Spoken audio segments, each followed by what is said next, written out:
আসসালামু আলাইকুম বন্ধুরা, কেমন আছেন সবাই? আশা করি আপনারা সবাই ভালো আছেন। আমি সিজাদ, আমি पाकिस्तान থেকে বলছি। आज का जो न्यूज़ है जी, वो आपको पता होगा, बांग्लादेश और म्यांमार के बीच में तनाव काफ़ी दिनों से है। जब से म्यांमार ने बांग्लादेश के अंदर मॉर्टर शेल्स गिराए, उसके बाद फ़िज़ाई हदूद की खिलाफ वर्जी की, उसके बाद से जो है दोनों देशों के बीच में काफ़ी तनाव था। और फिर जो फायरिंग के तबादले होते रहे दोनों देशों के बीच में बॉर्डर के ऊपर। लेकिन पिछले कुछ दिनों से, तकरीबन पिछले 7 से 10 दिन में, दिन के अंदर वहां पर पुरसकून माहौल था। मतलब कुछ भी फायरिंग जो है दोनों तरफ से देखने को नहीं मिली थी। लेकिन कल से फिर फायरिंग जो की गई है, 1 घंटा, रात 6 बजे से लेकर 7 बजे तक 1 घंटा फायरिंग चली है। चलें जी, ढाका ट्रिब्यून का जो न्यूज़ है वो मैं कोट कर देता हूं और आपके साथ शेयर कर देता हूं कि एक्चुअली व्हाट हैपन। तो सबसे पहले आपको न्यूज़ पढ़ के सुनाता हूं। हेडलाइन है जिसकी, firing inside Myanmar again rocks locals in Bangladesh, Reju Amtali. Local said the massive sounds of firing shook their houses near the border। तो ये जी न्यूज़ आ रही है, बॉर्डर है बांग्लादेश और म्यांमार का, जहां पर फिर से म्यांमार की तरफ से 1 घंटा मसलसल फायरिंग की गई है जी। अच्छा जी, the firing on the Myanmar side of the Bangladesh Myanmar border started again Monday, a week after it had stopped. कि एक हफ्ते से ये पहले जो, मतलब ये खत्म हो गई थी, स्टॉप हो गई थी, वो अचानक से फिर स्टार्ट हो गई है जी। The latest in the series of violent incidents in the area.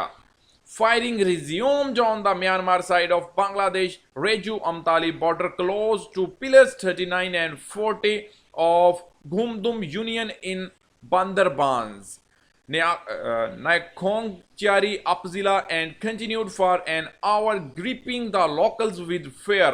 For several days there was no firing in the area, but it suddenly started again after 6 p.m. today and continued till 7 p.m., sending a panic wave among the locals. SM Jahangir Aziz, chairman of Gumdum Union परिषद, told UNB। तो जी उन्होंने UNB को बताया और लोगों के बीच में बहुत खौफो हिरास जो है वो शुरू हो गया था। आगे मैं पढ़ के बताता हूँ। The villagers were found hunkering down in their homes and did not go out unless there was an emergency. Locals said the massive sounds of firing shook their houses near the border. However, there was no casualty inside Bangladesh, Jahangir said। उन्होंने कहा कि बांग्लादेश की जहांगीर साहब जो हैं उन्होंने ये बताया कि बांग्लादेश के अंदर कोई भी कैजुअलिटी जो है वो नहीं हुई है, कोई भी नुकसान नहीं हुआ।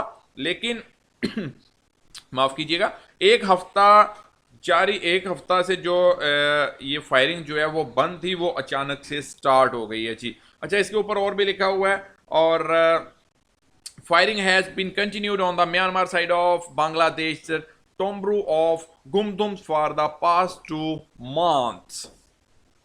तो नेक्स्ट है जी, on September 16 a Rohingya boy was killed and 5 other injured as a mortar shell fired by the Myanmar army exploded at 0 Point Rohingya camp। The deceased was identified as Mohammed Iqbal of the camp। ये news आ रही है जी। और आप ये देखें कि अगर हम ऑल ओवर बात करें तो हमने पहले भी बात की थी कि बांग्लादेश और म्यांमार के बीच में पहले भी झड़पें होती रही हैं और बांग्लादेश की जो आर्मी है उसने भरपूर जवाब दिया है। अगर हम BGP BDR की बात करें तो उन्होंने बहुत भरपूर तरीके से जवाब दिया है। और आपको पता होगा कि बांग्लादेश नाफवार भी सबको याद होगा, तो उसको फिर से दोहराने की ज़रूरत नहीं है। लेकिन आप ये देखें कि बांग्लादेश जो है उसकी बॉर्डर के ऊपर भारत के साथ कशीदगी हो या उसकी म्यांमार के साथ कशीदगी हो, तो हमेशा बांग्लादेश ने भरपूर तरीके से उनको रिस्पॉन्ड किया है। हालांकि ये चीज़ भी सबके सामने क्लियर है कि बांग्लादेश जो है वो अपनी जो डिफेंस है उसके ऊपर इतना पैसा खर्च नहीं करता। बांग्लादेश जो है वो अपने डिफेंस को इतना स्ट्रांग उसने भी नहीं बनाया। लेकिन ये बांग्लादेश आर्मी जो है उसके बावजूद, बेशक उनका जो बजट होता है डिफेंस का वो कम होता है, लेकिन उन्होंने फिर भी बड़े देशों को, भारत जैसे देशों को भी धूल चटाई है।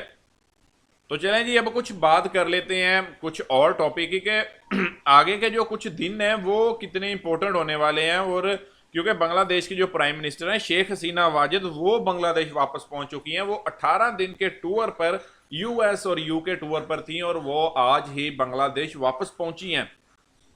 अब वो इस सारी सूरत हाल को कैसे हैंडल करेंगे, इसके ऊपर क्या बातचीत होगी, क्योंकि 18 दिन के बाद वो बांग्लादेश लौट रही हैं और उसके बाद अब क्या सूरत हाल होने वाली है और क्या डिसीजन लिए जाएंगे और इस जो सारी कशीदगी है इसको किस तरीके से हैंडल किया जाएगा, ये आगे वाले आने वाले जो कुछ दिन हैं, नेक्स्ट अपकमिंग डेज हैं, ये बहुत इंपॉर्टेंट होने वाले हैं। बाकी बातचीत हम करते रहेंगे आपके साथ इस टॉपिक के ऊपर, म्यांमार को लेकर, बांग्लादेश को लेकर आपको अपडेट किए रखेंगे। सो हमारा जो चैनल है उसको आप सब्सक्राइब करना मत भूलिएगा, क्योंकि आपको बहुत से इंफॉर्मेटिव वीडियोस जो हैं हम आपके साथ शेयर करने वाले हैं बांग्लादेश को लेकर। बाकी अपना ख्याल रखिएगा, दुआओं में याद रखिएगा। मिलता हूं आपसे अगले वीडियो में। गुड बाय, अल्लाह हाफिज, सुस्त थाकुन, भालो थाकुन।